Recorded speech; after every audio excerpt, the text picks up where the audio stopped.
Match number 13 Chennai super Kings versus Delhi Capitals మధ్య విశాఖపట్నంలో చాలా రోజుల తర్వాత విశాఖపట్నం వేదిక జరుగుతున్న యొక్క ఇంట్రెస్టింగ్ మ్యాచ్.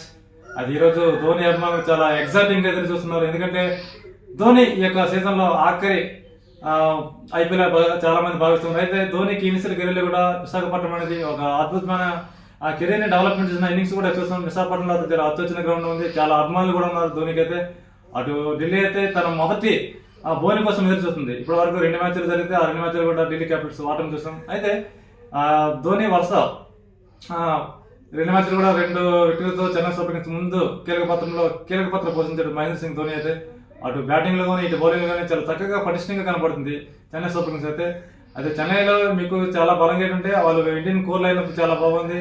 ఇంకా అటు బ్యాటింగ్ లో కానీ ఇటు బౌలింగ్ లో కానీ సమిష్టిగా రాణిస్తున్నారు. ఎందుకంటే మీకు రుతురాజ్ వైఖరి కెప్టెన్స్ కూడా చాలా అద్భుతంగా టీం ముందుకు తీసుకెళ్తున్నాడు. ఇంకా గాయకుడికి కావాల్సిన రన్స్ అయితే ఇంకా అతను బ్యాట్ నుంచి రావాలి.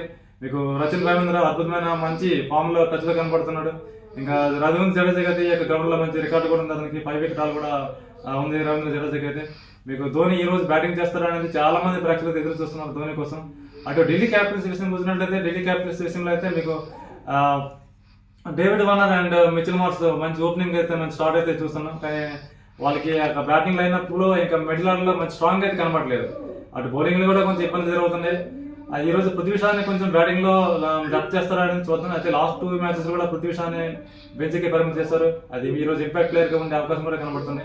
అటు బౌలింగ్ లో కూడా బెటర్ గా ఉన్నారు ఈ రోజు. అయితే ఈ రోజు పిచ్ అండ్ కండిషన్స్ అయితే చూసినట్లయితే పిచ్ అనేది కొంచెం బ్యాటింగ్ కి స్వర్గదాయంగా మారుతుంది. ఎందుకంటే చిన్న గ్రౌండ్ ఆల్మోస్ట్ 65-70 మీటర్స్ దగ్గరలో ఉంటుంది కాబట్టి మీకు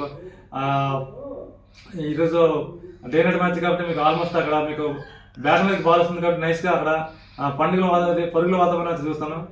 మొదటిగా టాస్ గెలిచిన జట్టు కాస్త కొంచెం బౌలింగ్ ఇచ్చుకునే అవకాశాలు కనబడుతున్నాయి.